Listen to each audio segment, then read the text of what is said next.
Vamos lá então. Novamente, boa tarde. O pessoal está entrando ainda, mas eu acho que já dá pra gente começar. Pessoal, a gente não teve aula da semana passada, né? Tava constando inicialmente no calendário que seria um dia letivo, mas a gente acabou recebendo na própria quinta-feira, que seria ponto facultativo, e a gente acabou não tendo a aula. Tudo bem? Já conversei, acho que com o Andrei, ficou uma reposição, se eu não me engano, dia 10, que é um sábado. Mas aí a gente vai rearranjar as aulas no que estava proposto nos planos de aula e passo para vocês se tiver alguma modificação em relação às nossas entregas. Tudo bem? Além disso, como a gente havia conversado na semana retrasada, né, que foi a nossa primeira aula, a gente vai tentar focar na disciplina na forma do desenvolvimento de um projeto. Então, vai ser a nossa primeira aula mesmo de conteúdo, né? A gente vai apresentar alguns elementos, alguns conceitos, fundamentos da programação orientada a objetos, que é o foco da disciplina, e em conjunto a gente vai mostrar para vocês utilizando um exemplo de um projeto que a gente adotou como nosso projeto. Tudo bem? A descrição desse projeto já está para vocês no Moodle e conforme a gente for fazendo implementações, conforme for, a gente vai colocando esse material para ficar disponível para vocês no Moodle também. Tudo bem? E, por último, a aula está sendo gravada e depois de finalizada a gente já coloca e disponibiliza para vocês também através do Moodle, ok? Caso vocês tenham alguma dúvida, alguma questão, por favor, me parem, podem interromper, vamos ver se a gente consegue fazer uma discussão legal aqui e com isso a gente vai ver no conteúdo, ok? Então, vamos lá, né? Começar. Joyce, Oi, pode falar, Fábio, só interrompendo, Sim. aqui para mim está aparecendo no botão continuar gravação, tá gravando mesmo? Eu tô gravando por um software no meu computador mesmo, Fábio. Ah, tá certo. Tá A certo. gravação do Moodle fica boa, mas pelo menos no semestre passado ela estava demorando muito para ficar disponível. Então, Ah, é tô verdade. colocando pelo Moodle já para não contar com isso. Tô gravando pelo OBS Ah, aqui. beleza. Mas obrigado por avisar. Até Certinho. confirmei se tá gravando mesmo, mas tá. Já assustei aqui, beleza. Bem, então vamos lá. Pessoal, não assustem com esse slide super poluído aqui, mas era só para apresentar para vocês a descrição do problema que a gente vai considerar como um projeto nosso.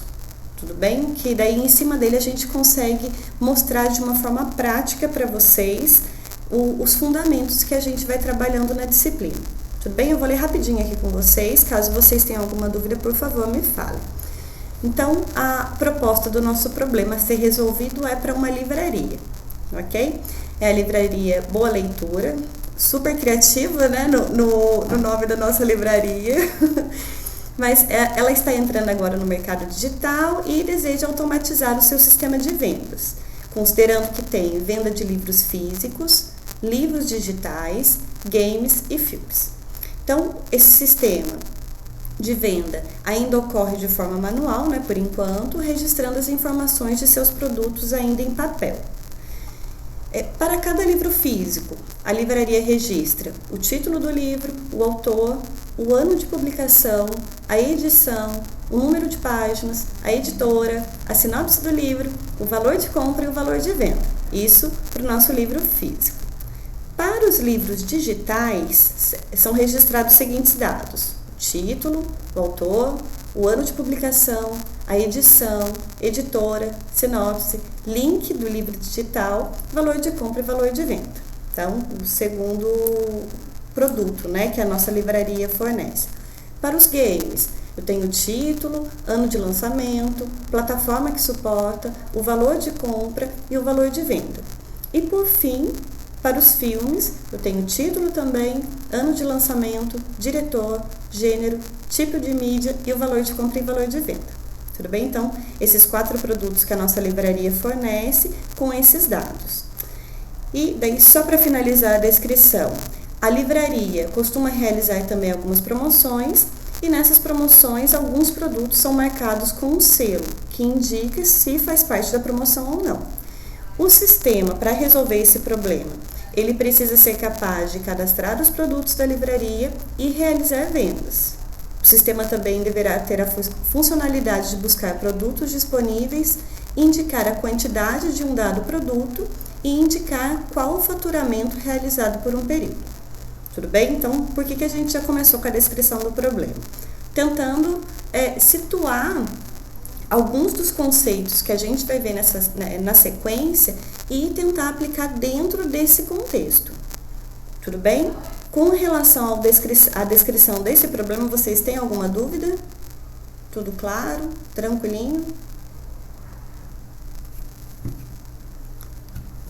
Tranquilo, professora. Maravilha, obrigada, Fábio, Natasha e Beatriz. Maravilha, caso vocês tenham alguma dúvida em relação à funcionalidade ou alguma outra dúvida que a gente tenha acabado esquecendo de colocar aqui, vocês podem perguntar.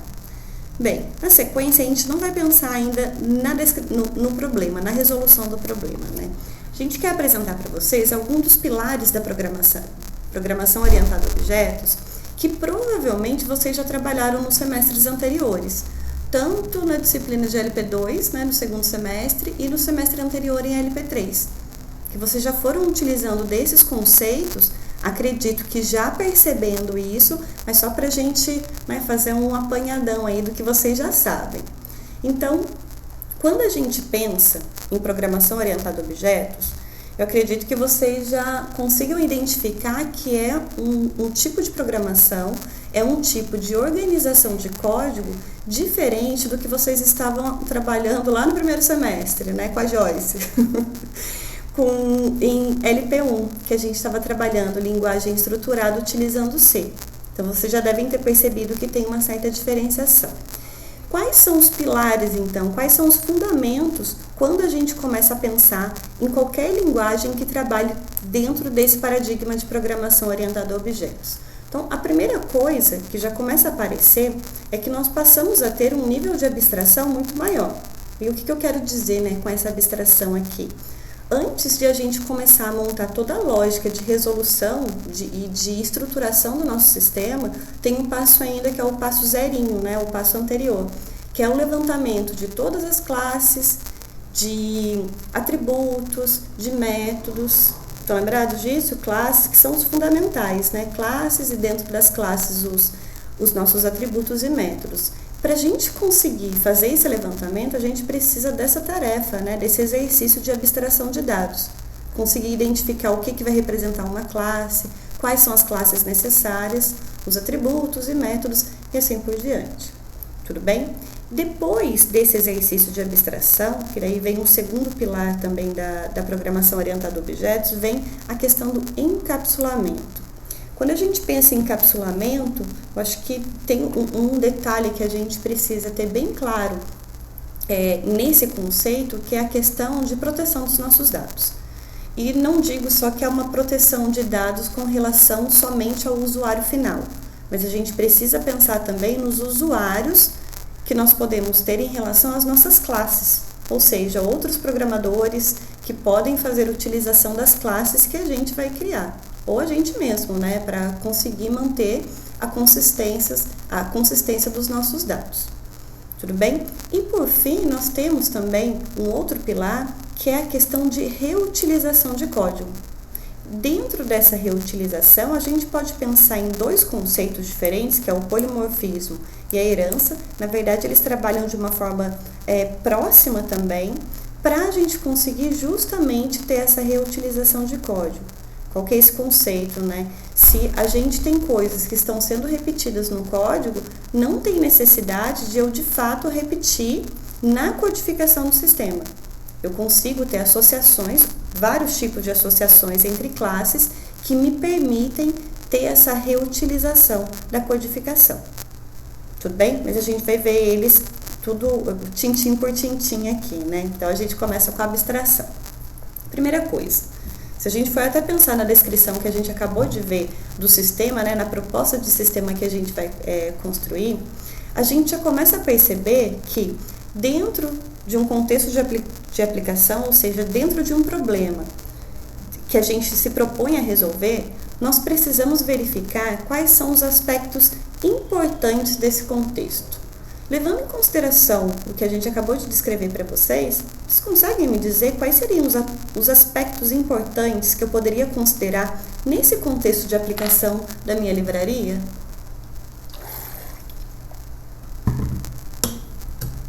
Podia. Um aspecto importante seria a quantidade de livros, as sessões, o que cada livro representa, tipo trama, essas coisas, o título do livro, se ele é internacional ou nacional. São o que eu pensei agora de aspectos importantes. Que daí seria em relação, a gente já parte até mesmo para um levantamento de classes, né? Foi o Fábio. De o que a gente tem de objetos, né, que a gente vai utilizar dentro do sistema, com certeza. Isso é um dos aspectos importantes.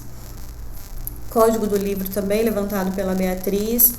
E a gente pode pensar também em relação a essas abstrações, para a gente começar nesse exercício de abstração, as funcionalidades também que o sistema vai ter. Por que é importante, né, a gente pensar nas funcionalidades? Para a gente conseguir verificar se as classes que eu tenho, que eu fiz esse levantamento, ou dos atributos, consegue de fato representar os dados que eu preciso e me fornece os dados que eu preciso também para executar uma certa funcionalidade. Tudo bem?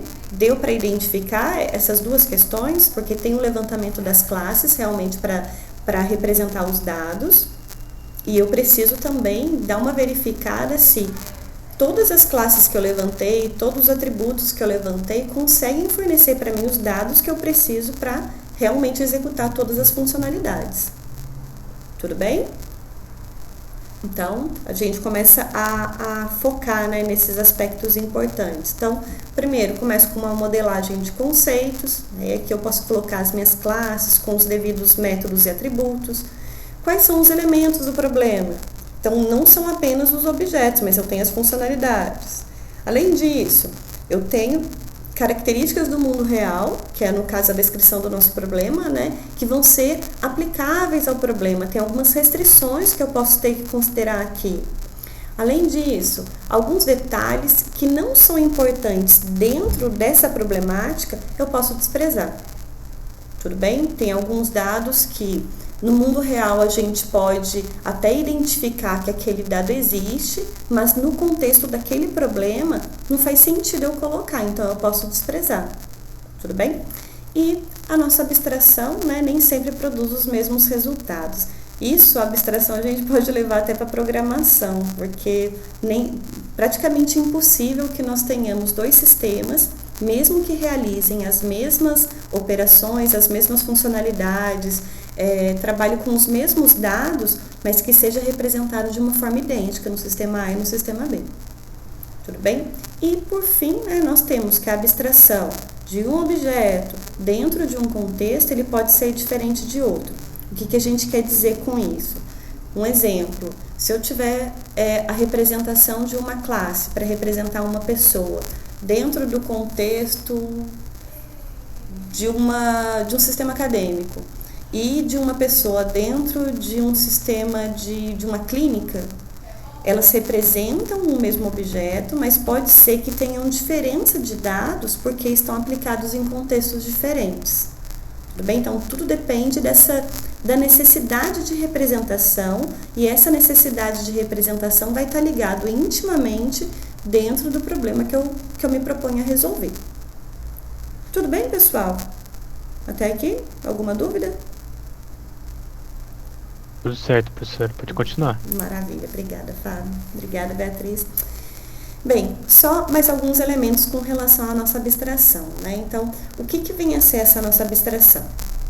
Segundo o dicionário, né, eu tenho que é um processo pelo qual se isolam características de um objeto, considerando os que tenham em comum certos grupos de objetos.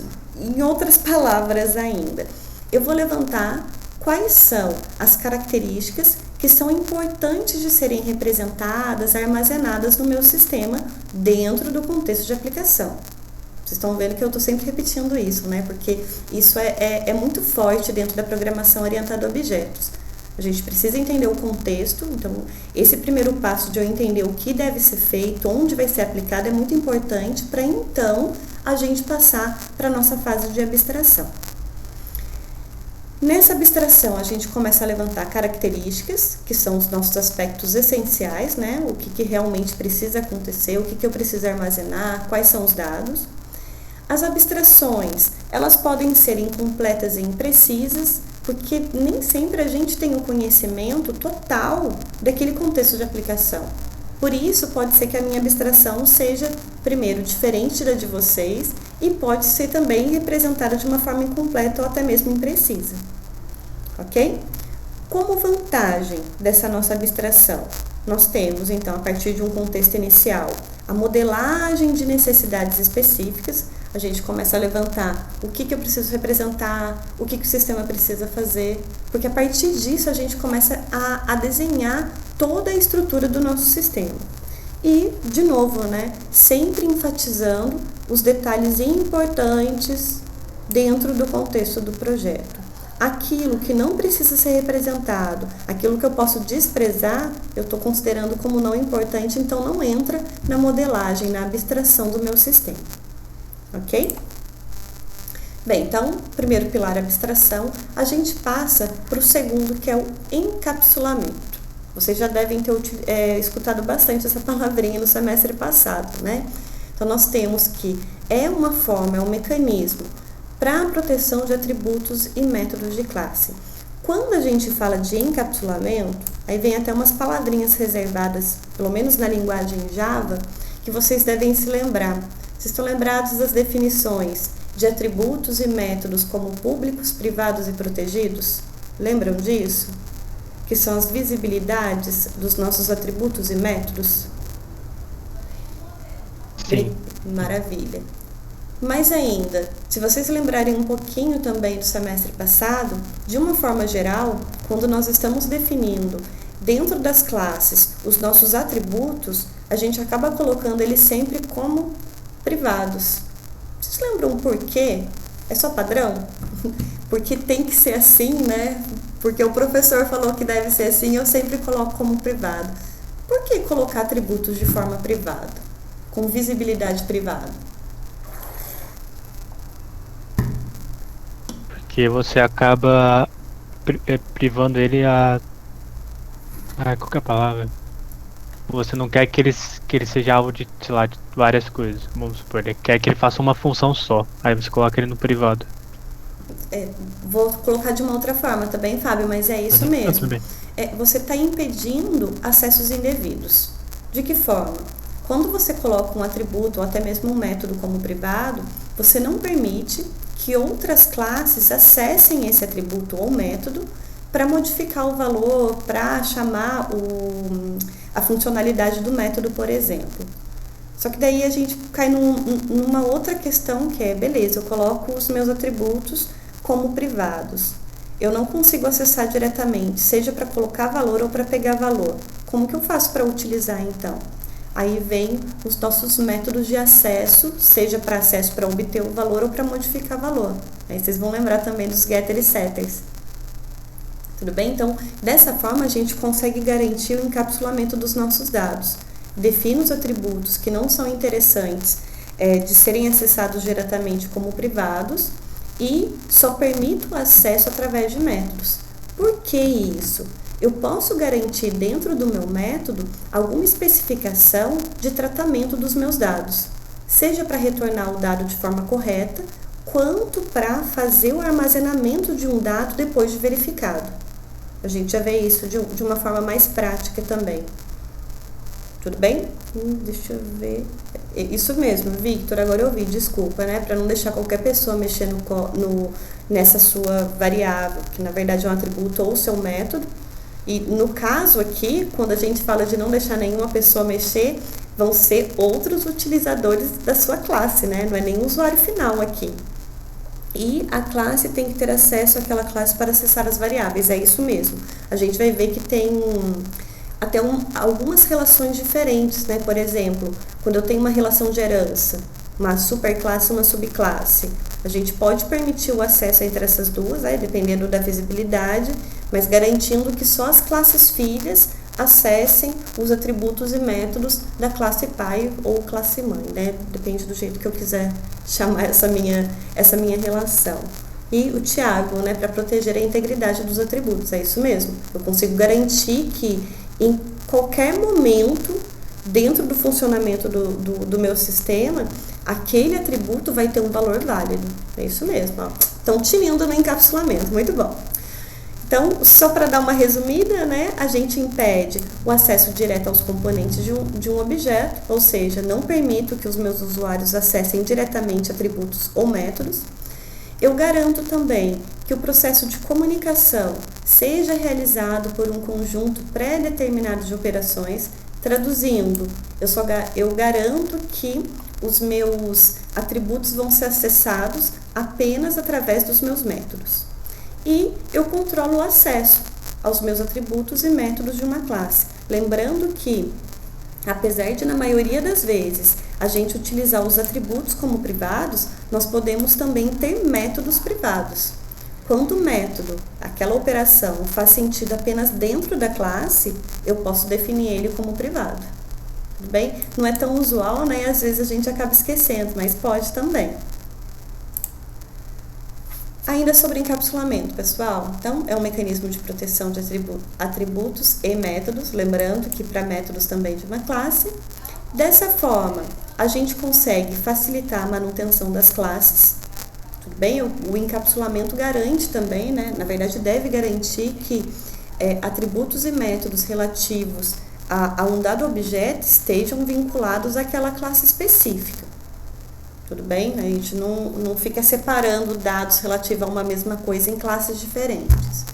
A gente garante a integridade dos atributos, até fazendo uma cópia da fala do Tiago, e considera os usuários do sistema e também usuários de classes. Tudo bem essa diferenciação para vocês? Esses dois tipos de usuários? Tem os usuários de classes, que a gente se enquadra bastante nisso, nós utilizamos várias classes que já estão prontas, então nós somos usuários de classes, e depois tem o usuário do sistema, que é o que vai utilizar o sistema pronto mesmo, né? O nosso usuário final. Maravilha. Ainda só um esqueminha, né, para representar o nosso encapsulamento. Então, a gente tem uma casca, que a gente chama dos métodos, ao redor das minhas características, dos meus dados, que representam os atributos. Então, eles estão protegidos aqui. A forma de acesso, seja para eu colocar um dado aqui, ou então devolver o dado que está armazenado, vai ser feito pelas minhas operações, que são representados através dos nossos métodos.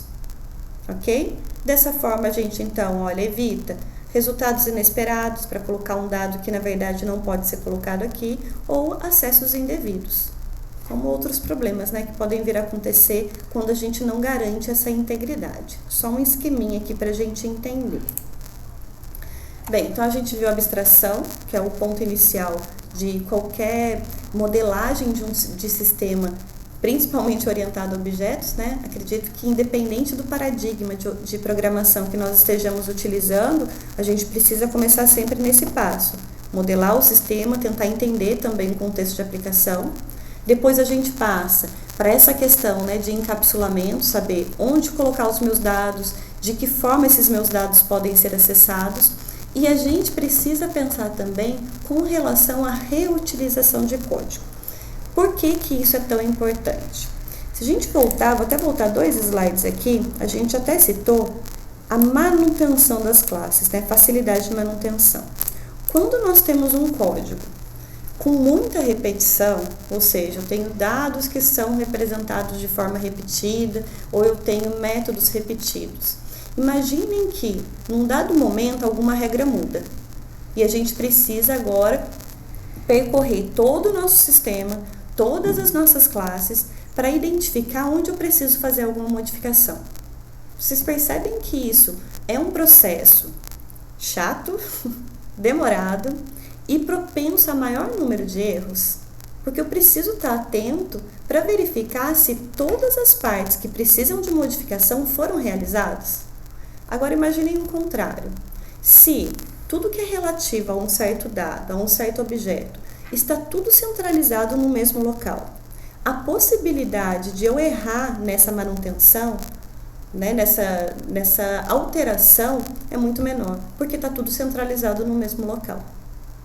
Tudo bem? Então, com isso já é uma motivação, né, para a gente focar na reutilização de código. Então, se eu já tenho alguma coisa pronta e posso ter alguma associação, alguma relação entre a classe, a gente utiliza para não ficar repetindo o código. Porque, né? Eu tenho que a repetição de código está entre as piores práticas de programação, então ficar repetindo tudo exige uma manutenção muito grande, muito dificultada. Quanto mais código eu tenho repetido na minha aplicação, mais difícil vai se tornando a manutenção, então atualização de vários pontos. E como uma solução, né, proposta nesse novo paradigma, novo, mas nem tanto, né, de orientação a objetos, para reusabilidade. Então, a gente tem os conceitos de herança e associação. Uma pergunta para vocês. Tá bem claro qual que é a diferença entre uma relação de herança, que é uma relação entre duas ou mais classes, e associação, que também pode estar associando duas ou mais classes? Vocês conseguem perceber a diferença dos dois? A associação não tá claro para mim agora, mas a herança eu lembro bem. Herança, beleza, Fábio, que a gente vai ver isso também com mais detalhes, mas de uma forma geral, né? A herança, nós temos duas classes, por exemplo, né? Eu tenho a classe A, pessoal, vou só pedir para vocês abstraírem os desenhos horríveis que vão sair aqui. Mas se eu tiver, por exemplo, uma classe A e uma classe B, e se essas duas classes estiverem associadas através de uma relação de herança, nós temos que uma das duas é uma classe mais geral e a outra é uma classe mais específica. Se eu até vou utilizar a anotação aqui da UML, se eu tiver isso daqui, o pessoal abstraiam, tá? Faz de conta que tá reto. Eu tenho que A é uma superclasse, ou seja, ela é uma classe mais generalista. E eu tenho que B é uma classe que, nessa relação de herança, é mais específica. De que forma essa minha relação de herança possibilita para mim a reutilização de código? Se eu tiver, por exemplo, uma outra classe C aqui, e essa minha classe C tiver uma relação de herança com A também, eu tenho que B e C são classes específicas de A, tudo que eu defini em A vai ser visível não, né? Vai ser acessível, na verdade, dentro de B e C. Ou seja, B, além de ter os atributos e métodos que estão definidos nela, possui também os de A. E C também tem todos os atributos e métodos definidos dentro dele mesmo, além dos que foram definidos em A. Tudo bem? Pessoal, vocês estão escutando normal? Apareceu uma mensagenzinha de erro aqui para mim.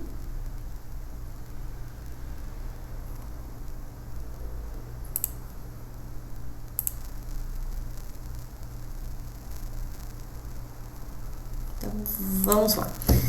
Continuando então, pessoal, a gente estava falando de herança, né? Até esse momento deu para pegar, eu não sei nem quando que eu caí. Tava explicando a associação, por exemplo, de A e B, aí surge um novo elemento. Ai, maravilha, obrigada, Fábio.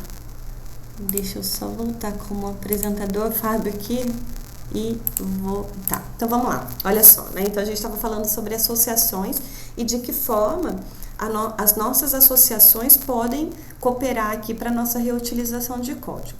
Então, no caso de herança, a herança sempre parte de uma relação de geral e específico, né? Que é até o esqueminha esse esqueminha horrível, mas enfim, que a gente estava fazendo aqui. Se eu tiver, por exemplo, uma superclasse A, que é a minha classe mais geral, especializada em duas outras classes B e C. Tudo que for definido dentro, estiver definido dentro de A, vai ser propagado para as minhas classes B e C. Então, eu posso dizer que a minha classe B, além do que tiver definido dentro dela, de atributos e métodos, ele pode utilizar também, ele possui também tudo aquilo que foi definido em A.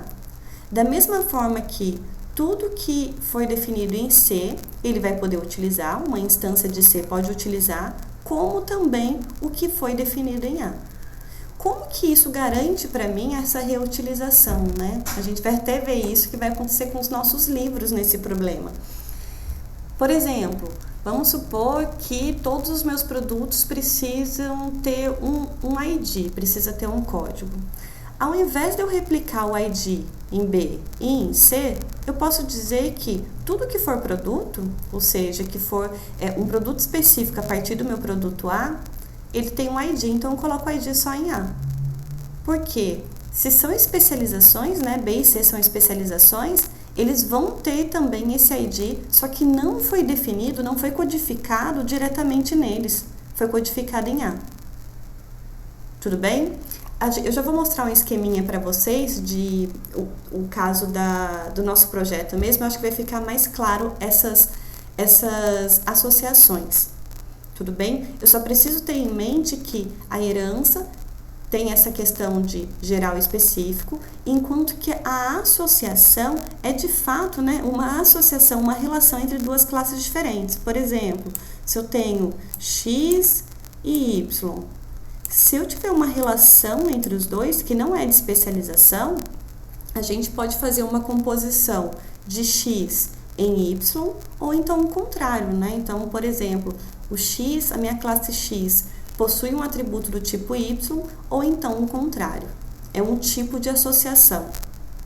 Tudo bem? Vocês devem até lembrar dos termos de composição e agregação, quando vocês fizeram a O, que são relações de associação, só que tem um significado um pouquinho diferente. Na codificação acaba sendo praticamente a mesma coisa, mas é mais só na lógica mesmo de composição entre os nossos objetos, entre as nossas classes, perdão. Tudo bem, pessoal?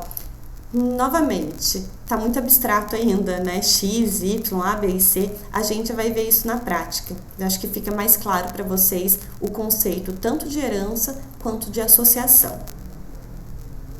Tudo bem? Tudo certo. Maravilha. Achei que tinha caído de novo. Então, vamos lá. Então, a gente falou das associações, né? Herança e associações entre classes. E nós temos o conceito também de polimorfismo. Vocês devem lembrar também desse nominho estranho, né? Que está relacionado a desse poli, né? São várias, e o morfismo de forma. Eu tenho uma certa instância, né? Que pode funcionar de formas diferentes. Está até ligado também com o conceito de herança, classes abstratas. A gente pode definir por exemplo, um método funcionando de formas diferentes, especializações onde, ao invés de eu trabalhar com objeto específico, eu trabalho com um objeto mais geral. A gente vê isso também. Tudo bem? Não se preocupem com isso nesse momento. A gente vai ver de uma forma mais aprofundada. Mas eu tenho que ter em mente, então, que o polimorfismo é possível, né, quando a gente está trabalhando com linguagens orientadas a objetos, está relacionado a várias formas de fazer um mesmo procedimento, né, que pode ser necessário algumas modificações dependendo do objeto específico que eu estou trabalhando. O meu objeto, então, ele pode se comportar de formas diferentes, tudo bem? De diferentes formas aí dentro de um mesmo método. Vai depender do objeto. Mesmo que eu tenha várias formas para um mesmo método, por exemplo, dependendo do objeto específico que eu estou chamando aquele método, aí ele precisa se comportar de uma forma específica. Tudo bem? Vai fazer uma modificação considerando as características próprias daquele objeto. E, até adiantei para vocês, né? A gente tem esse conceito de polimorfismo, ele é complementado tanto pelos os conceitos de herança quanto de sobrecarga. Vocês estão lembrados o que é a sobrecarga de métodos? Devem ter utilizado isso já. Quando a gente tem Sim, foi falado. Maravilha. Então, né, só para esclarecer rapidinho, a gente tem às vezes métodos com o mesmo nome, que a gente pode ter alteração na quantidade de parâmetros ou nos tipos de parâmetros, só que a gente tem a mesma assinatura do método, ok? Tem até construtores, né, que podem ser sobrecarregados também. E nós temos então o polimorfismo, que está intimamente ligado com a herança. Novamente, a herança, aquilo que se herda e aquilo que se é transmitido. Uma classe geral que transmite para os específicos. A gente pode, utilizando a herança, criar uma hierarquia de classes, ou seja, eu tenho a minha superclasse A, que é especializada em B, e B, por sua vez, pode ser especializado também. E essas nossas classes, né, dentro da hierarquia, nós temos características e funcionalidades, ou seja, atributos e métodos, que podem ser repassados às subclasses, ou seja, para as especializações. A gente pode ter também vários níveis diferentes e algumas linguagens suportam a herança múltipla. O que é essa herança múltipla? Quando uma mesma classe é uma especialização de duas ou mais classes diferentes. No entanto, pessoal, essa herança múltipla não é suportada em Java, então a gente não vai utilizar a herança múltipla. Tem, na verdade, uma forma meio que de simular uma herança múltipla, que seria através de implementações de interfaces. Só que esse conceito de herança múltipla em Java nós não utilizamos, não suporta. Tudo bem? Tá, pessoal, parei de falar um tanto na cabeça de vocês, né? Pelo menos assim, de só jogar as coisas para vocês de uma forma muito abstrata, mas vamos pensar um pouquinho. A gente viu então quais são os pilares da programação orientada a objetos. A gente precisa dar um pontapé inicial para realmente entender como que isso acontece na prática, certo? Então, considerando o que a gente viu no início da aula, a descrição do problema da livraria, o que eu teria de classes dentro desse contexto? Então, quais são as classes que eu consigo identificar? Das minhas classes, que não é o suficiente eu só levantar quais são as classes, mas eu preciso identificar também quais são os atributos que eu tenho em cada uma das minhas classes. Além disso, dá para identificar alguma associação, algumas relações entre classes diferentes? E, por último, né, levantando as minhas classes, os meus atributos, definindo as relações ou associações que eu posso ter, como que eu posso proteger o acesso indevido aos meus atributos? Vocês conseguem me dizer quais são algumas possíveis classes para o meu sistema? Da livraria? Livro digital. Livro digital. Game, né? Games. Filme. Não sei mais. Eu também não tô pensando aqui mais. Mais alguma coisa? Alguém identifica mais alguma coisa? O cadastro. Bea falou em Perdão. modificação. Modificação? Modificação do que exatamente, Fábio? Perdão. Falei que o que a Bia tinha digitado, acho que não Tá. é o chat. Obrigada. A gente precisa considerar esse cadastro de produto. Aí a gente pode ver, então, se realmente precisa de uma classe, de fato, para representar o cadastro de produto, cliente, venda, o Thiago colocou. Deixa eu mostrar um esqueminha para vocês me falarem o que vocês acham. Olha só, o modelo inicial, né, do que a gente poderia identificar aí de classes. Livro físico, livro digital, game, filme e venda. Vocês estão lembrados, pessoal, dessa representação, que é o diagrama de classes, né? A gente não tem as relações aqui ainda, mas são as classes onde o primeiro retângulo a gente tem a especificação do nome da classe, o segundo, os atributos, e sempre fica, né, o nome do atributo, 2 pontos, o tipo. E no terceiro, que não está ainda definido aqui, seriam os métodos. Tudo bem? Então, livro físico, livro digital, game, filme e venda. Vocês acham que a gente consegue fazer todas as operações, armazenar todos os dados, considerando essas 5 classes? Dá para melhorar isso? Primeira pergunta, né? Vocês acham que representa todos os dados que a gente precisa no sistema? Essas 5 classes?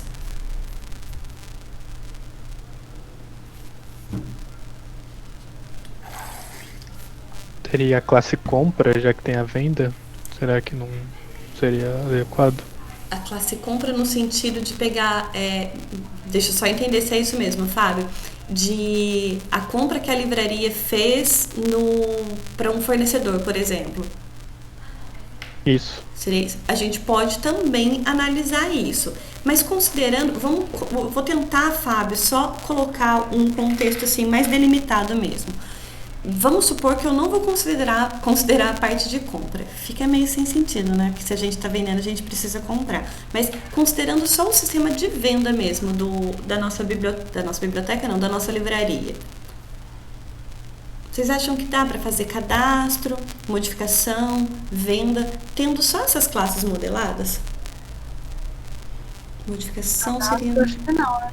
Cadastro do que exatamente, Natasha? De cliente? Do cliente. Então eu vou ainda, olha só para vocês verem como que a gente começa a levantar outras questões de abstração quando a gente não sabe qual é a delimitação do sistema, né? Mas vamos supor também que eu não quero saber do meu cliente. Não vou cadastrar o meu cliente, Natasha. Eu vou fazer só o gerenciamento dos produtos que eu tenho disponível. Tenho uma venda, mas eu nem quero saber para quem eu vendi. Considerando só a venda do produto mesmo. O ticketzinho lá para sair, uma descrição de venda, né? Do que foi vendido, o valor, a data e tal. Mas eu nem quero saber do meu cliente.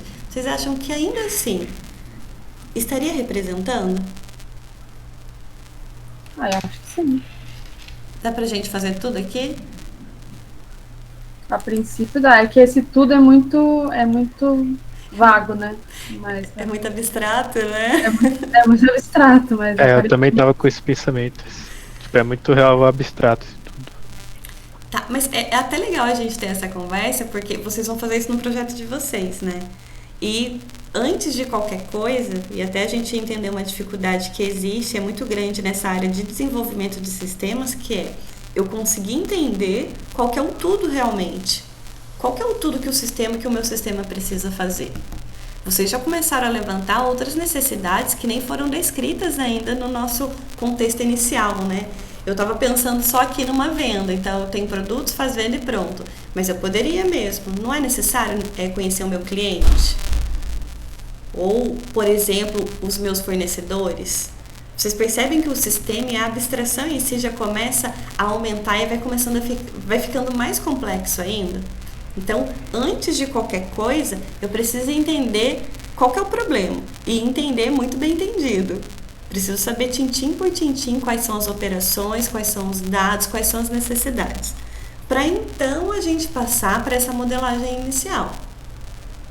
Se bem que daí a gente poderia adicionar aqui, então, por exemplo, um fornecedor, um cliente, ok? Mas eu ainda vou pegar mais uma vez no pé. Mesmo se a gente fosse considerar apenas a funcionalidade de ter os meus produtos cadastrados, né, o que eu tenho disponível ou não, se ele tá, quanto que tem no estoque, se eu quero ver e fazer as minhas vendas, né, fazer a venda sem considerar o meu cliente, mas considerando, por exemplo, as funcionalidades de conseguir gerar um faturamento e tal. Essa minha modelagem inicial ainda não é o suficiente. E é outra coisa. Vocês perceberam o tanto de atributos que nós temos repetidos aqui? Sim. Fica até feio de ver, né? Sim. Título, Edição, e título. autor. Com certeza. Então, Sim. e outro detalhe, vocês perceberam na nossa classe venda? Eu tenho 4 listas diferentes, só que essas 4 listas diferentes, elas estão relacionadas sempre a algum produto que eu posso vender. Eu posso fazer uma venda, por exemplo, que eu só vendi um livro físico. Não tive nenhum livro digital, nenhum game, nenhum filme. Eu tenho dados aqui, atributos, na verdade, que podem nem ser utilizados. Tá feio demais isso, né? Mas, quando a gente olha, assim, faz a leitura da descrição, acho que nosso impulso já deixa eu fazer o levantamento de classes e eu teria basicamente essas classes. A partir desse levantamento e conseguindo identificar essas coisas feias que a gente fez aqui, né, repetição, umas listas meio estranhas, a gente pode começar a refinar a nossa modelagem. Ou seja, a gente começa a refinar a nossa abstração. Deixa eu mostrar para vocês um outro diagrama. Aqui, tudo que a gente acabou. Olha só isso. Vamos ver? se consegue representar? Primeiro que já está mais bonitinho organizado aqui, né? Vamos começar de produto. Na nossa modelagem anterior, a gente nem tinha uma classe chamada produto. Tudo bem? Mas a gente consegue reconhecer que dentro do nosso contexto, nós temos o produto que vai ser vendido. De uma forma geral, né, e colocando para cima, se eu fosse analisar esse meu diagrama inicial e fosse jogar para cima tudo que essas minhas 4 classes têm em comum, primeiro que todas são produtos. Tudo bem? Todas elas têm alguns atributos que são, por exemplo, título, acho que tem um ano de lã, preço de compra, preço de venda, o meu booleano para representar se está em promoção ou não, e quantidade em estoque também. Percebam que esses atributos que são comuns a todas as 4 classes estão agora aqui no meu produto. Dentro do produto eu tenho título, eu tenho preço de compra, preço de venda, promoção para indicar se está em promoção ou não e a quantidade em estoque. Tudo bem? A partir desse meu produto, nós temos, olha, um primeiro nível de especialização. Aqui nós temos uma relação de herança. Quais são as especializações a partir de produto?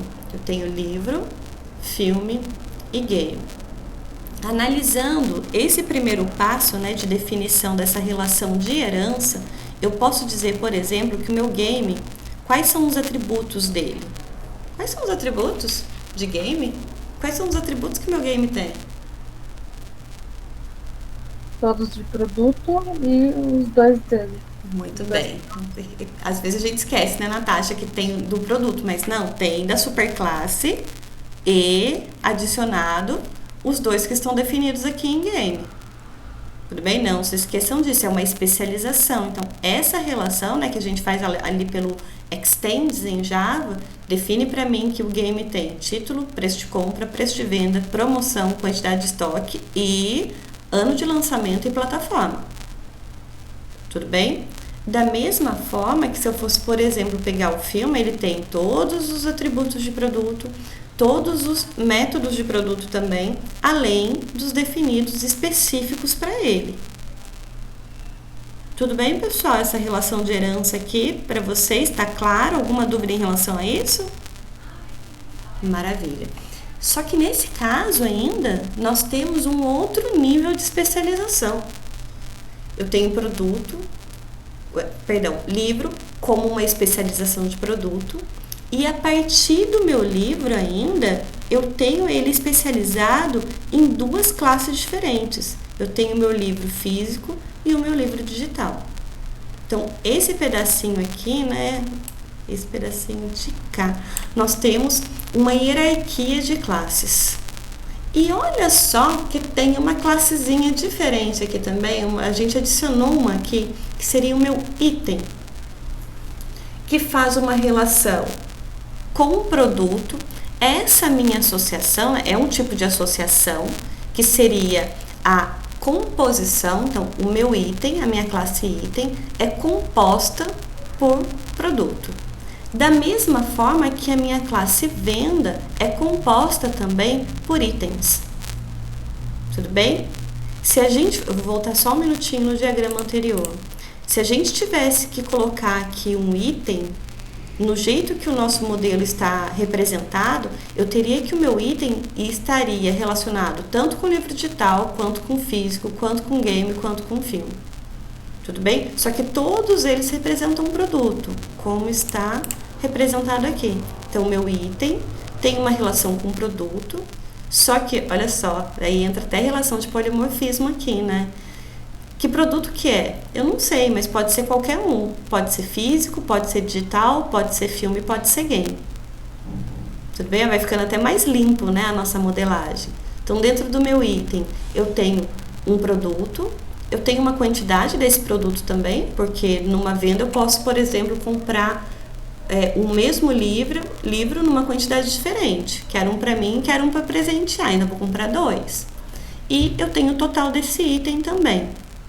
E por fim, a minha venda vai ter agora uma lista de produtos. De novo, olha o polimorfismo aqui, né? Eu sei, na hora da definição das minhas classes, quais serão esses produtos? A gente não sabe. Mas nós temos certeza que ou vai ser físico, digital ou filme ou game. Tudo bem? A data da venda e o que seria o valor total agora da venda, não do item, né? Porque eu posso ter um ou mais itens na minha compra, na minha venda, perdão. Tudo bem? Até aqui, pessoal?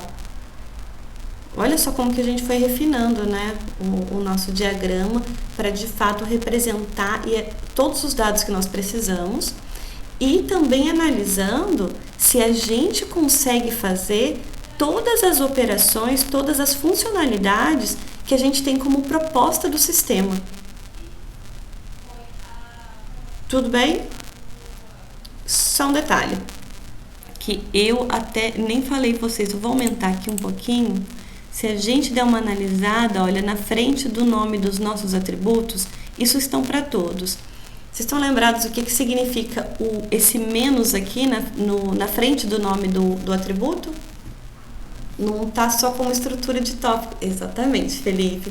Então, Felipe, Beatriz, Thiago. Nós definimos que todos os atributos aqui são privados. Bem, eu acho que é interessante a gente analisar que o ML, né, o diagrama ML, ele é muito rico em detalhes. Então, às vezes a gente olha, parece que é só uma estrutura de tópicos. Não, mas eu estou dizendo nesse caso aqui que o meu produto é um atributo que tem esse nome, é de que tipo? Do tipo produto, que na verdade é uma referência a essa classe, e é um atributo privado. No caso dos atributos aqui de produto, precisa ser necessariamente privado? Vocês conseguem pensar numa outra visibilidade que poderia ser interessante aplicar nos atributos de produto? Protegido. Isso mesmo, protected. Por quê? Quando nós definimos, né, a diferenciação aí, né, do protegido e do privado, se eu quiser que os meus atributos da minha superclasse sejam visíveis para subclasses, eu posso definir eles como protegidos. Porque isso garante que as minhas subclasses consigam acessar diretamente esses atributos. Do jeito que está aqui, se dentro da minha classe filme eu quiser modificar, por exemplo, o título do produto, né, que é uma especialização aqui, eu vou precisar utilizar o método setTítulo. Se a gente deixa como protegido, eu não preciso mais, eu posso acessar diretamente. Aí vem a grande questão, qual que eu utilizo? E aí vem a resposta que quase sempre é a resposta na programação, né? Depende. Aí depende do que eu quero garantir, de como eu modelei os meus métodos, das verificações que estão sendo feitas no método. Então aí eu preciso analisar com cuidado o que é interessante definir, se privado ou protegido. Tudo bem? Só cuidado com os públicos mesmo, porque quando eu defino público, se eu definisse os atributos de produto como públicos, as subclasses conseguem acessar diretamente, mas não só elas. Qualquer outra classe consegue acessar diretamente esses atributos públicos. Tudo bem até aqui? Sim, professora. Maravilha. Posso segurar vocês mais uns 20 minutinhos? E daí eu juro que eu paro de falar.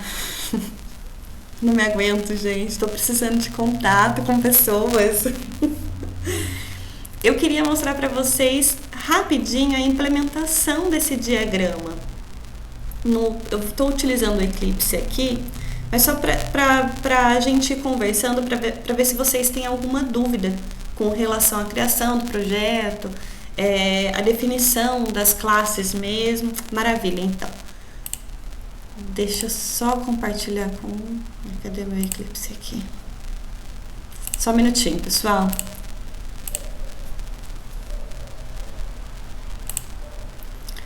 Tá certinho para vocês aí Vocês estão vendo a telinha do Eclipse? Sim. Sim. Maravilha, obrigada. Olha só, eu vou só criar rapidinho um projeto aqui. que eu vou chamar de projeto PO. Então, já existe.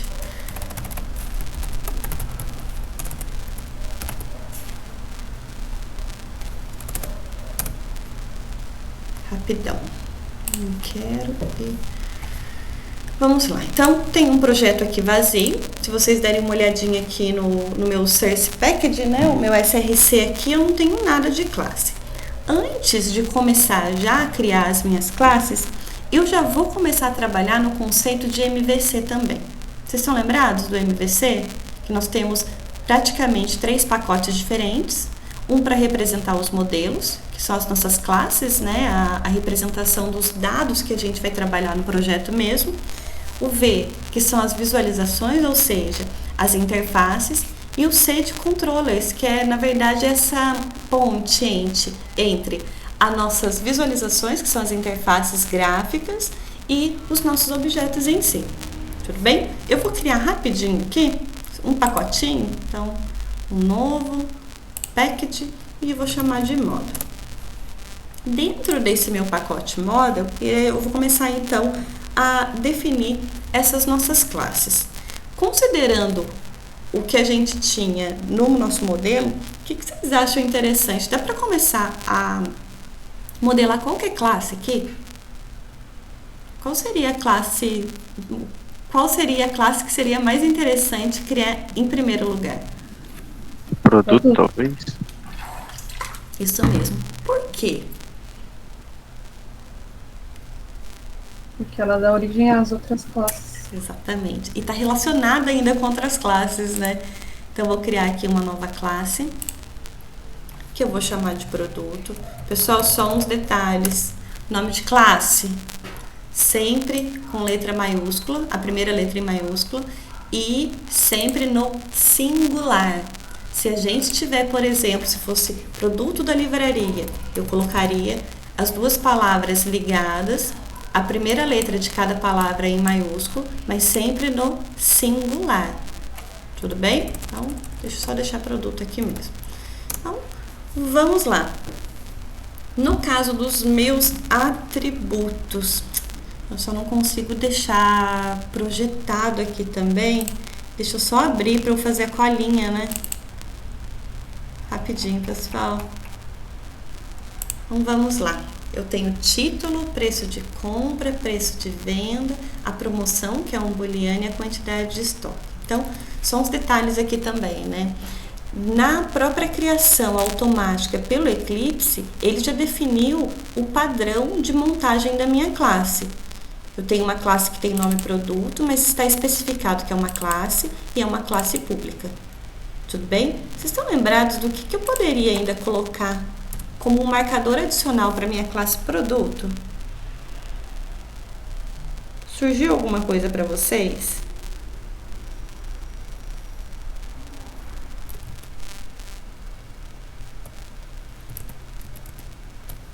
Já fiz uma pergunta muito...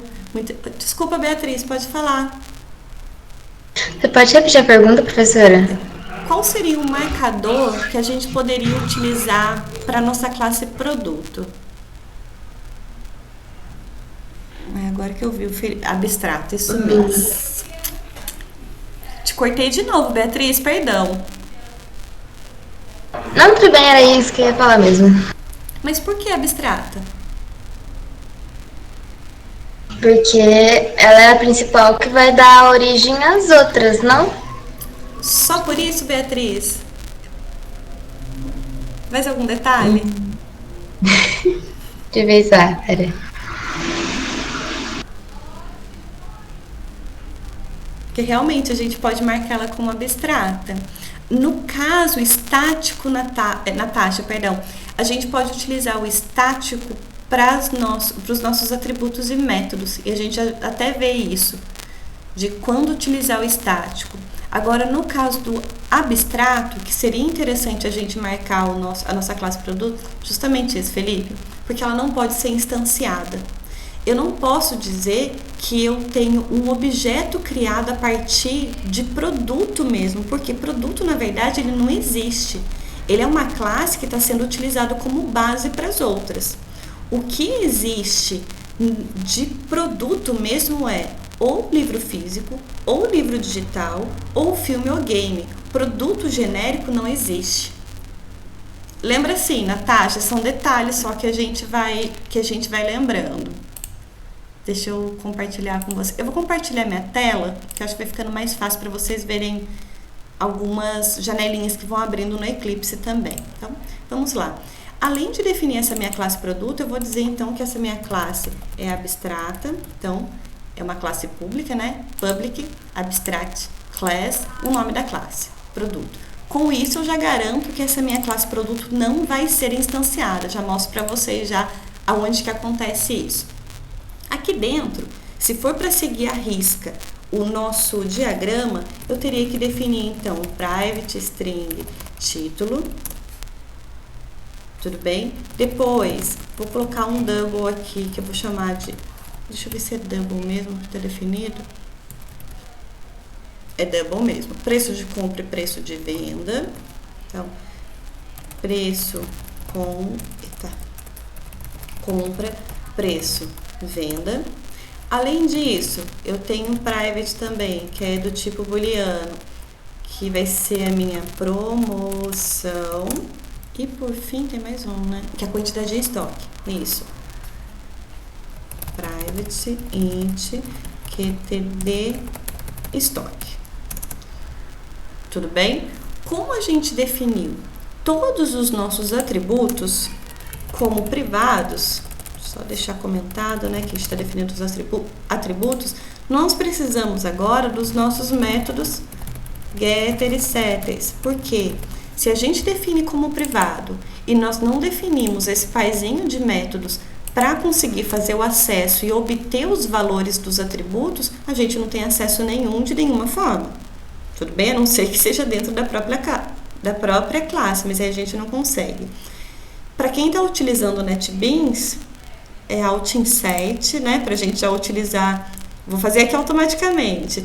Para quem está no Eclipse, dentro de Source, tem essa opção, né, de Generate, Getter and Setters. Então, cliquei nela, vou selecionar todos e ele já gera para mim bonitinho.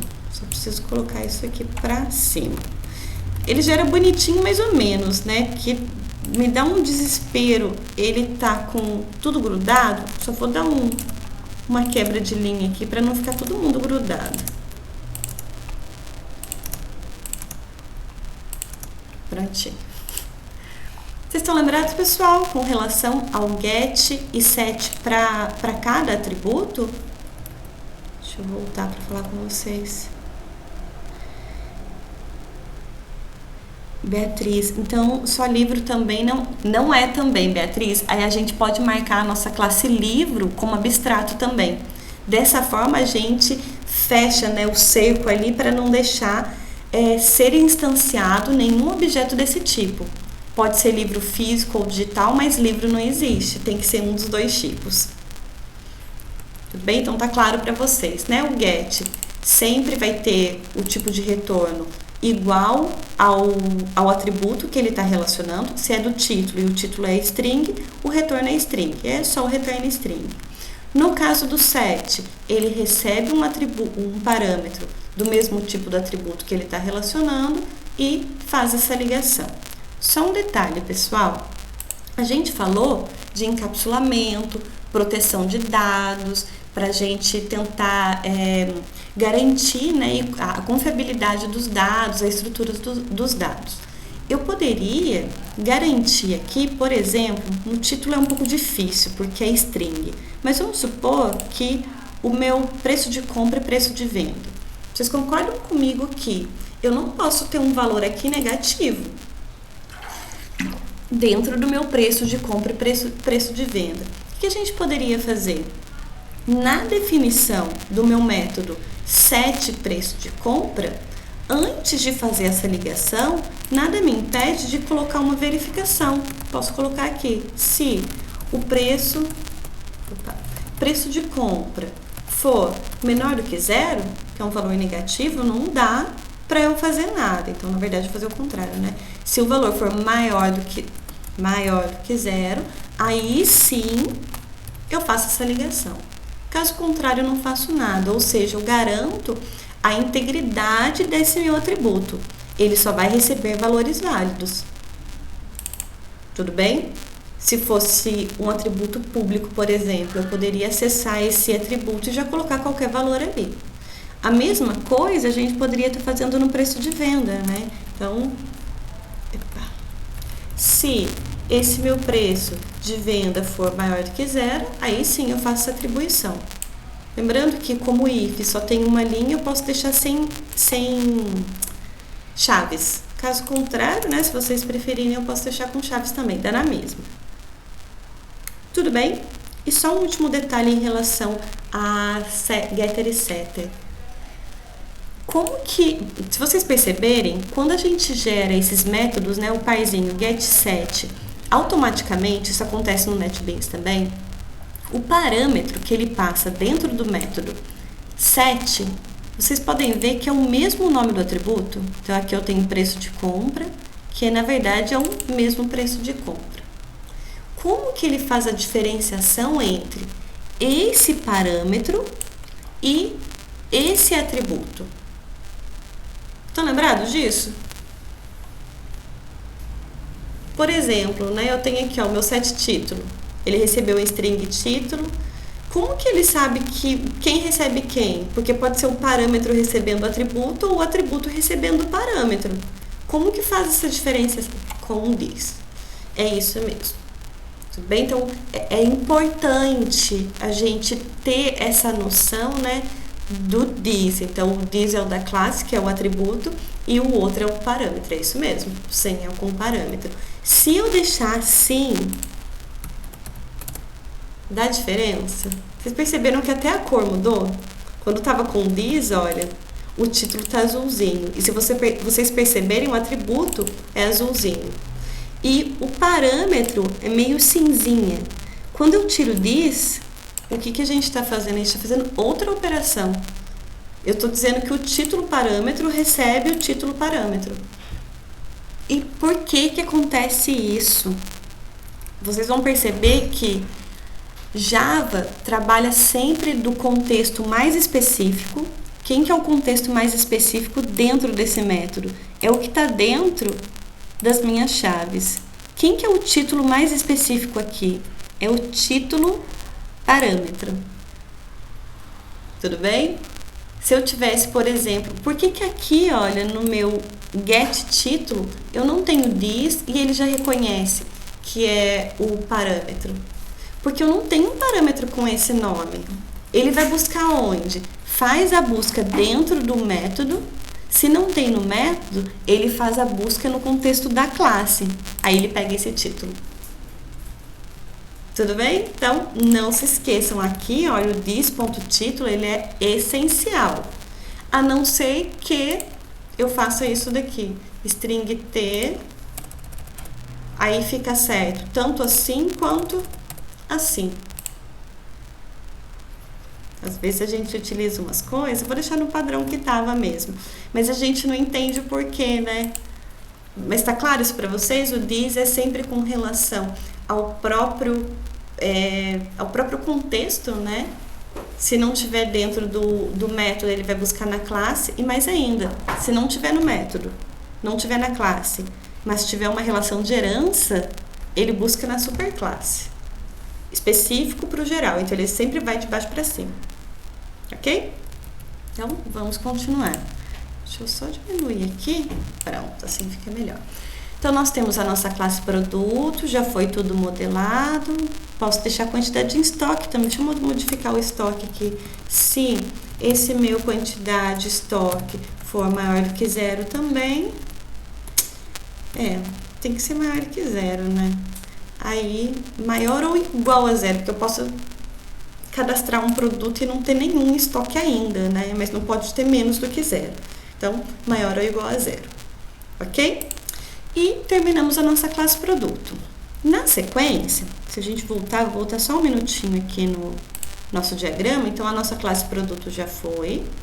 Agora, podemos fazer as relações de herança primeiro? Aí a gente tem livro, filme e game, né? Vou começar pelo livro, então. Dentro de modelo, mais uma nova classe, new class, e eu tenho a minha classe livro. A minha classe livro, até como levantado pela Beatriz, livro em si não existe. O que existe é um livro físico ou um livro digital. Então, vou marcar aqui ela também como abstrata. Dessa forma, eu garanto que não vai ter nenhuma referência direta a livro. Eu não consigo instanciar um objeto desse tipo. E vamos lá, deixa eu lembrar, né? Autor, string, ano de publicação, vamos por partes que eu vou esquecer. Então, vamos definir os atributos. Privados também, eu tenho autor. Depois, eu tenho int, que é o ano de publicação. Depois, edição, editora. Então, private, int, edição. Tem uma string também, que é a editor e a sinopse. E private string sinopse. Pessoal, eu estou definindo tudo um embaixo do outro, mas quando é o mesmo tipo, eu poderia colocar aqui, por exemplo, edição. É mania, força do hábito isso. Não tem problema, é a mesma coisa. E novamente, como nós temos todo mundo como privado, eu preciso definir os métodos getter e setters. Então, vou aqui em source, gerar para todo mundo, seleciona para todos e gera. Prontinho, então, tudo grudado de novo, né? Os meus métodos getter e setters, autor, publicação, edição, editora e sinopse. Pronto, finalizamos a nossa classe aqui. Prontinho. Tudo bem? Então, não sei, a gente poderia até definir aqui o setiano também, né? Se o meu ano de publicação for maior do que 0 também, não sei se teria algum ano, poderia até colocar aqui 1500, não sei, né? O que a gente está trabalhando. Vou deixar só como maior do que 0. Eu faço a ligação. A edição também, eu poderia definir como se a edição foi maior do que 0, né? Tem que ser 1 ou mais. Eu faço a ligação, editora também. String que é um pouco complicado, né? De a gente fazer alguma verificação. E nós temos então a nossa classe livro. Tudo bem? Pessoal, se eu estiver indo rápido, alguma coisa, vocês falam, tá bem? Que eu dou uma parada. Vou para a próxima. Então, nova classe também. Agora eu tenho game. Marco a minha classe game como abstrata? O que vocês acham? Posso fazer isso?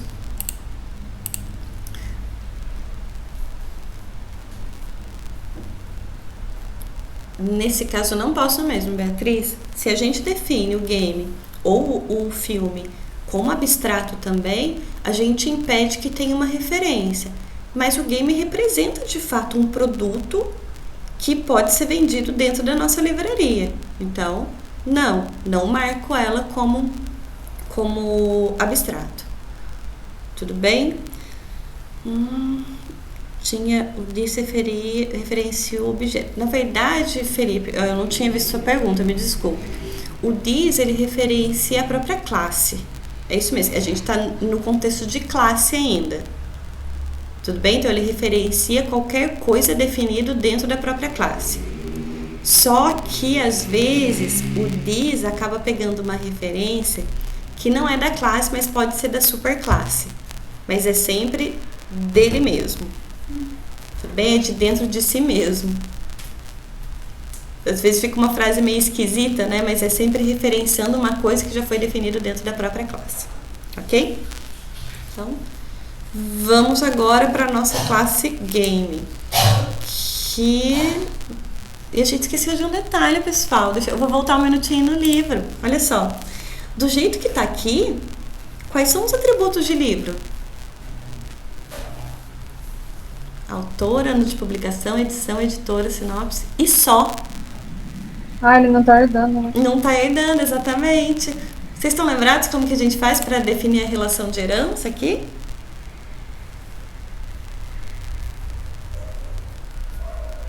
Extend? Exatamente. Então, depois do nome da classe, extends e produto. Pronto. Com essas duas palavrinhas. Agora o livro tem autor, ano, edição, editora, sinopse e tudo isso daqui. Título, preço de compra, venda, promoção e quantidade em estoque. Tudo bem? Ó, eu estava esquecendo. E a mesma coisa a gente vai ter que fazer aqui no game. Só que nesse caso a extensão é de produto também. Se eu deixar a minha classe desse jeito, sem nada, ela tem tudo que o produto tem. Ok? Só que ela tem mais, né? Deixa eu lembrar aqui o que ela tem. O game tem ano de lançamento e plataforma. Então, vamos lá. Os nossos atributos são privados também, que é uma string de plataforma, e um int ano lançamento. Da mesma forma também, vou gerar aqui getter e setter para todo mundo. Eita, quero o outro também. Ficou faltando a plataforma. Só vou dar um espacinho para manter o meu toque, né? Métodos getter e setters. E prontinho, terminamos a definição dessa classe também. Já vamos para a próxima. Dentro de modelo, de novo, uma nova classe, que vai ser a classe filme. Ó, todas elas, letra maiúscula e no singular. O meu filme também tem uma relação de herança com produto. E os atributos, eu não lembro. Vai ser ano de lançamento, diretor, gênero e tipo de mídia. Vamos lá. Privados também, ano de lançamento. Tenho string, gênero, já esqueci. Diretor e tipo de mídia. Diretor e tipo de mídia. E, por fim, né? Getter e setter para todo mundo. Só fica essa feiura aqui. Rapidão, pessoal. Só dá um espacinho pra gente conseguir identificar, né, o que tem. Nesse caso também a gente consegue fazer uma verificação para o ano de lançamento. Posso verificar se esse meu ano de lançamento é maior do que 0 também. E se for, aí sim a gente faz a ligação. Caso contrário, não acontece nada. Tudo bem? E agora está faltando o quê? Se a gente voltar no nosso diagrama, o primeiro nível de herança, né, a gente já conseguiu implementar. Então, tem produto que é abstrato, livro também é abstrato. A partir de produto, filme e game são classes concretas, só que está faltando ainda o físico e o digital. Então, vamos lá de novo. Dentro de modelo, uma nova classe que vai ser o meu livro. Deixa eu ver se está livro, tá só físico. Mas eu vou deixar livro físico aqui para ficar mais fácil a gente identificar. Livro físico. Novamente. E agora? A relação de herança vai ser com qual classe?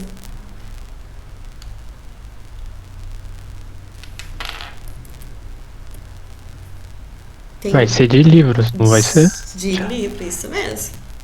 Então, o extends aqui vai ser de livro. Só um detalhe. Quando a gente define a extensão de livro, olha o que acontece. Se a gente deixar sem nada aqui também, os atributos do meu livro físico pegam tanto, então, primeiro, de livro, só que o livro também já é uma extensão e pega também o do produto. Então, novamente, se a gente analisar pelo diagrama, ele vai ter os dados daqui, o específico, sobe um nível do que ele já tem de generalização, sobe mais um nível o que ele tem de generalização da generalização. Se eu continuasse subindo com relações de herança, ele continua pegando. Só um detalhe, Ele sempre faz a busca no contexto da própria classe. Se não tiver, sobe um nível, busca aqui. E se não tiver, ele busca aqui. Caso eu queira algo específico da superclasse, ao invés da gente utilizar o nosso operador this, eu poderia utilizar o super. A gente vai ver isso quando a gente começar a mexer com o construtor. Tudo bem? Então, já tem uma relação de herança e está faltando aqui um único atributo, que é a quantidade de páginas. É isso mesmo, né? Número de páginas. Número de páginas. Por fim, getter e setter, nesse caso um só. Eita. Para só ele, terminamos. E tá faltando, pelo menos dessa relação, dessa hierarquia de classes, a última, que vai ser o livro digital. Também fazemos uma relação de herança com o livro. De atributo, eu tenho uma string que vai ser o link, e faltando só getter e setter para esse único atributo. Com isso, nós finalizamos esse pedacinho aqui do nosso diagrama. E lembrando, a gente já utilizou vários conceitos, né? Criação de classe, definição de atributos, definição da visibilidade de atributos. Nesse caso, tudo é privado, poderíamos definir também como protegido, a gente já vê isso. Definimos os métodos getter e setters para cada um dos atributos dentro de cada uma das classes. Trabalhamos com mais de um nível de herança. Definimos classes abstratas, ou seja, aquelas classes que eu não tenho interesse de utilizar uma instância concreta, como é o caso de produto e livro, a gente pode marcar como abstrata. Tudo bem? E por fim, está faltando agora o nosso item e o venda. Vou fazer primeiro o item para a gente relacionar com um produto que nós já temos pronto.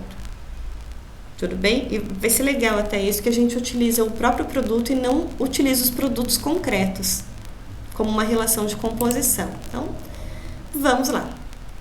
Dentro de modelo, de novo, uma outra classe, que vai ser a minha classe item. E o que eu tenho de relação agora aqui, né? Na verdade, de atributos. Se a gente voltar no diagrama, eu tenho, então, primeiro, um produto do tipo produto, quantidade e total. Então, vamos lá. Para a gente definir essa relação que eu tenho entre item e produto, nesse caso, a gente já vai definir no próprio atributo do item. Então, posso dizer aqui que eu tenho um atributo privado, que é do tipo produto, e o nome do atributo é produto. Tudo bem? Com isso, pessoal, com essa linha aqui, a gente já definiu uma associação entre a nossa classe item com a classe produto. Só que daí vem uma questão. O meu produto não é abstrato? Se é abstrato, como que eu estou fazendo aqui, tentando fazer uma instância do meu produto? Não pode. Entra a questão de polimorfismo. Quando a gente for, de fato, fazer uma ligação de produto aqui, né? O que ele vai receber vai ser uma instância ou de filme, ou de game, vai ser um objeto real, né? Ou filme, ou game, ou livro físico, ou livro digital.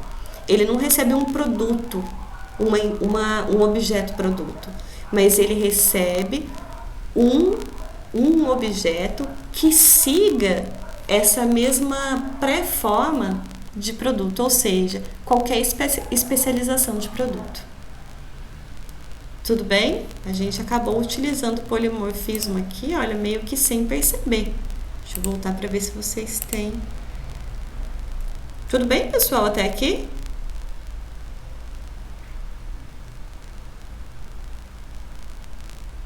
Vocês me escutam ainda? Ah, tá. Maravilha. Até um pouquinho, até um momento. Tiago, seu áudio cortou tudo pra mim. Ah, maravilha. Gabriela. Sério? Agora tá adicionando o teste aqui. Agora foi, agora eu te escutei. Não, tá ruim. Mas entendendo sim, foi bacana.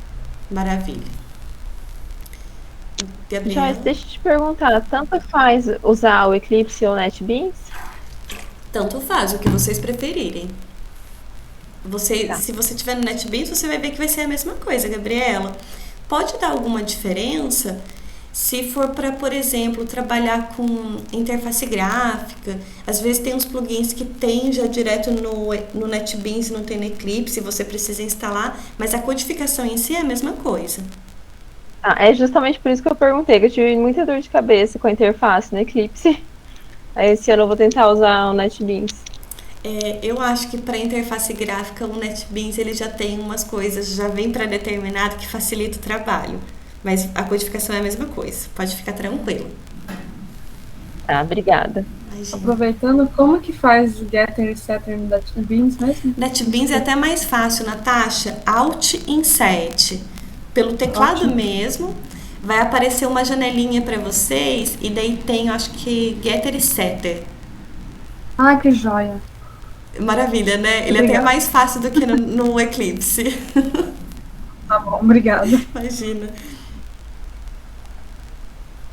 Bem, tá faltando só duas. Rapidinho, o botão direito aparece também no NetBeans mesmo, Felipe? Tá, eu sempre utilizava o Alt Insert porque os atalhos, né, no teclado parece que facilitam tanto. Mas aí dá com o botão direito, então aí. Não funcionou? Nossa, eu tava utilizando pelo menos, eu não testei agora. Mas depois eu testo de novo. No Eclipse não vai, mas no NetBeans ele funcionava bonitinho. Mas então tem com o botão direito também, não precisa ir lá em cima nos menus. Maravilha, obrigada, Felipe. Então, só pra gente finalizar, pessoal, o item, né? Então, novamente, a gente já tá utilizando de polimorfismo aqui. Tá faltando um private também int, que é a quantidade. E, por fim, private double agora, double, que vai ser o total, considerando o total do item, né? Novamente, source, getter e setter, vou selecionar todo mundo e gerar, só dar uma separada. Geramos os getter e setters. Depois, provavelmente, a gente vai ter que voltar aqui. Nós não... Tá, na verdade, olha só. A gente vai ter que dar uma analisada depois aqui, porque quando a gente for fazer o total, cadê? O get total, não, o set total. O total, ele não depende de um valor de fora. Na verdade, ele depende de um cálculo aqui. Que seria o quê? Eu fazer a multiplicação do valor de venda do produto vezes a quantidade. Tudo bem? Vamos até tentar fazer aqui. A gente pode já colocar aqui o set total.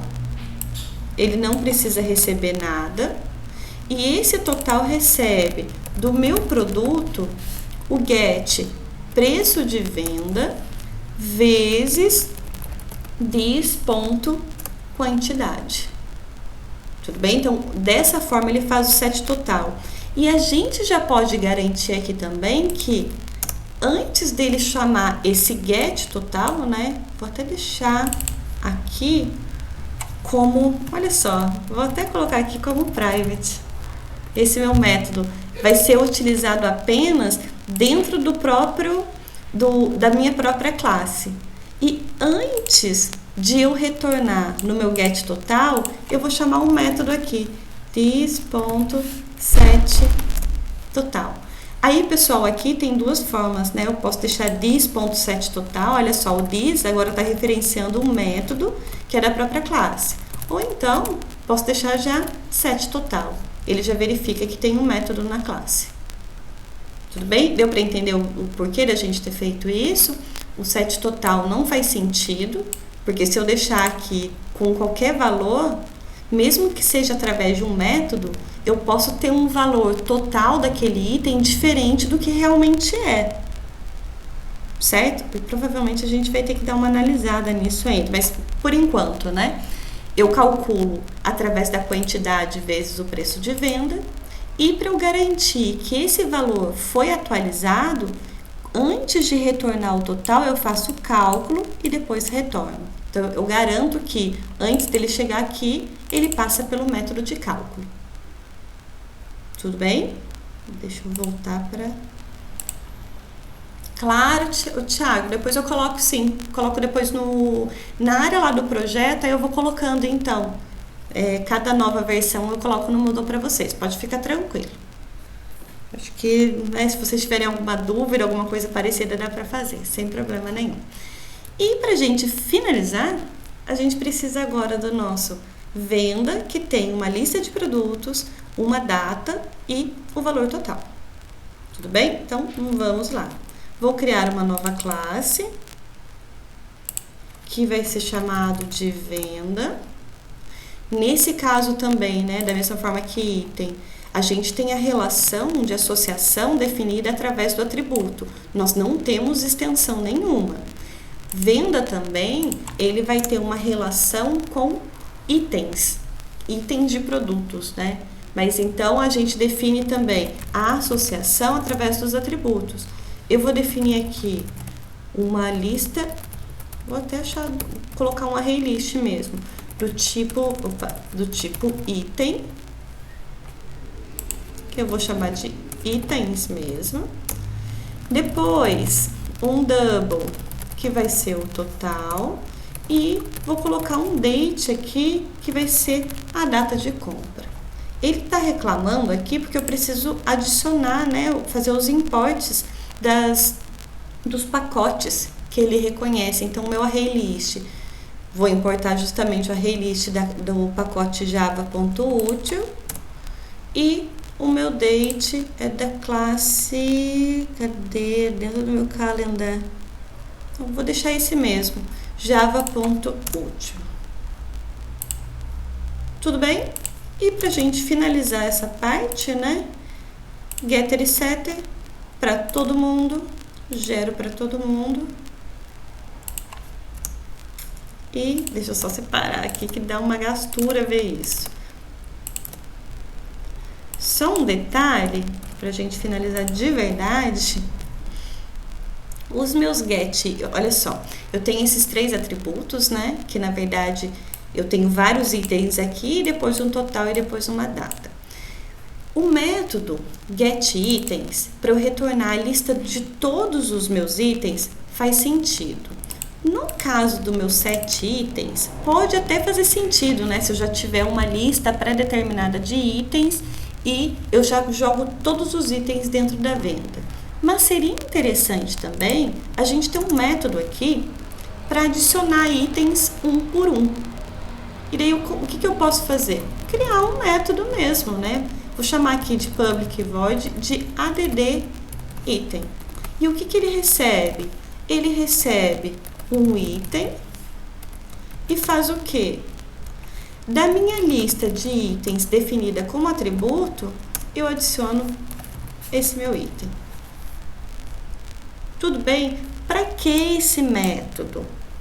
Ao invés de, quando eu for utilizar essa minha classe venda, para eu adicionar um item um a um, eu teria que utilizar cadê o meu get? Get itens, e a partir do que ele retorna, fazer um add item. Para a gente facilitar, a gente já pode adicionar um método aqui, que recebe o item e coloca na lista. Tudo bem? E outra coisa, da mesma forma que o nosso set total, eu não posso deixar aqui com esse double total. Por quê?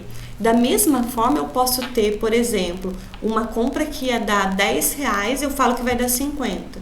Não, ele depende dos itens que eu adicionei na minha venda. Então, como que a gente calcula esse total? Aí a gente vai ter que colocar uma lógicazinha aqui. Para cada um dos itens da minha lista de itens, né, que são itens mesmo, eu preciso passar item a item, somando o subtotal. Então, o que eu vou fazer aqui? Vou dizer inicialmente que o meu total é 0. Tudo bem? E depois eu vou somar os subtotais de cada item. Como que eu faço isso? Aí eu preciso de um for, né? Vou colocar um for diferente aqui que eu não sei se vocês utilizaram. Deem uma olhadinha. Que é o nosso for each. For item i de itens. É diferente para vocês esse formato do for?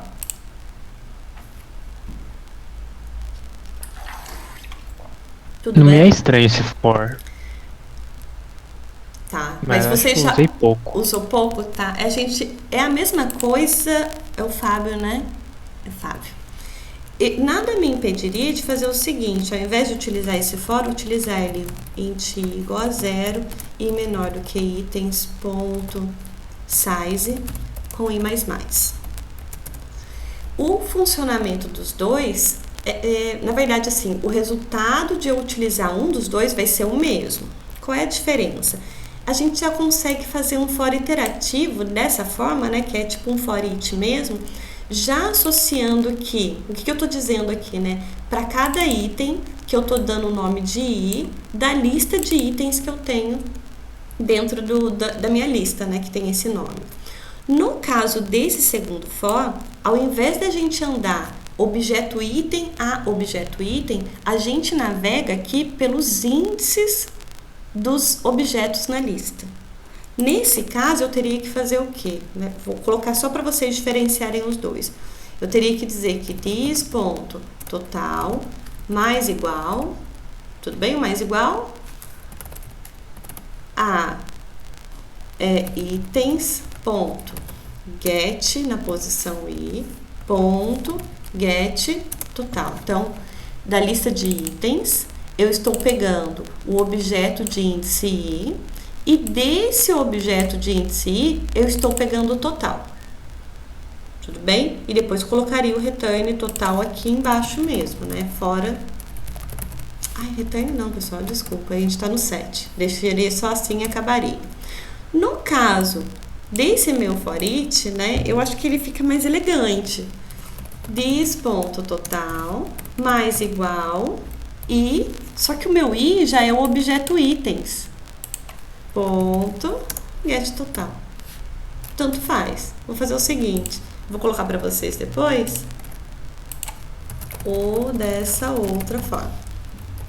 É a mesma coisa. Tudo bem? Nesse caso, a gente está fazendo o quê?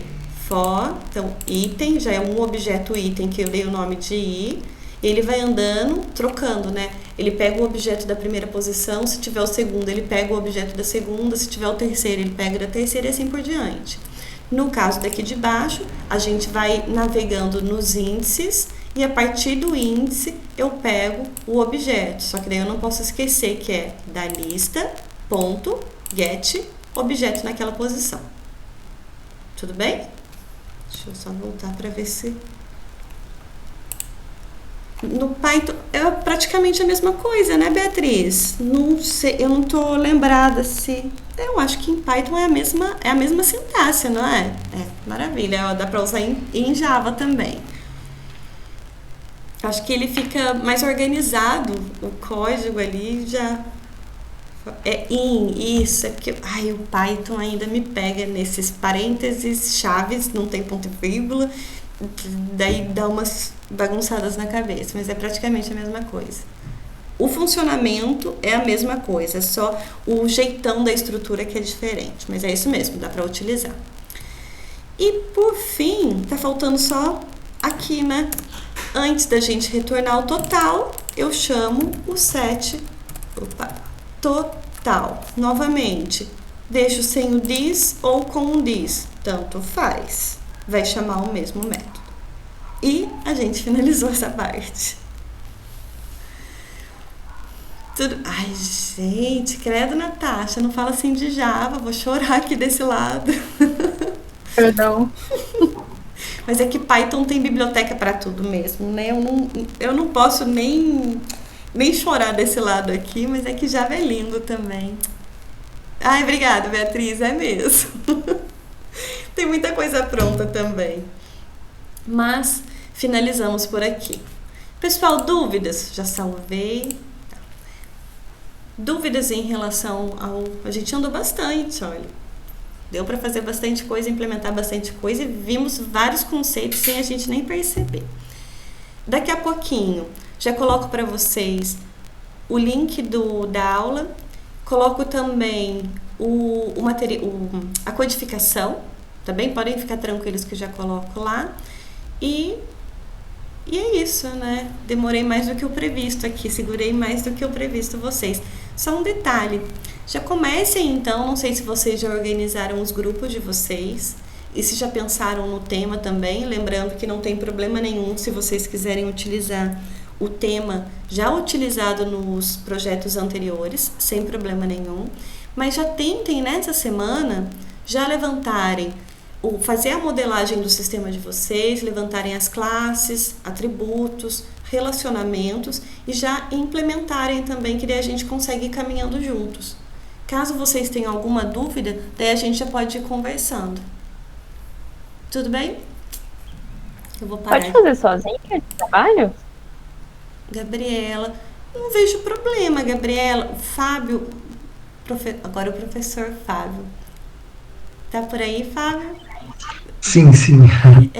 Vê algum problema de fazer sozinho?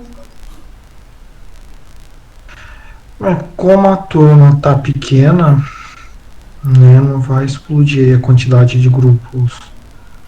Tá, então. O ideal seria fazer com alguém, mas se não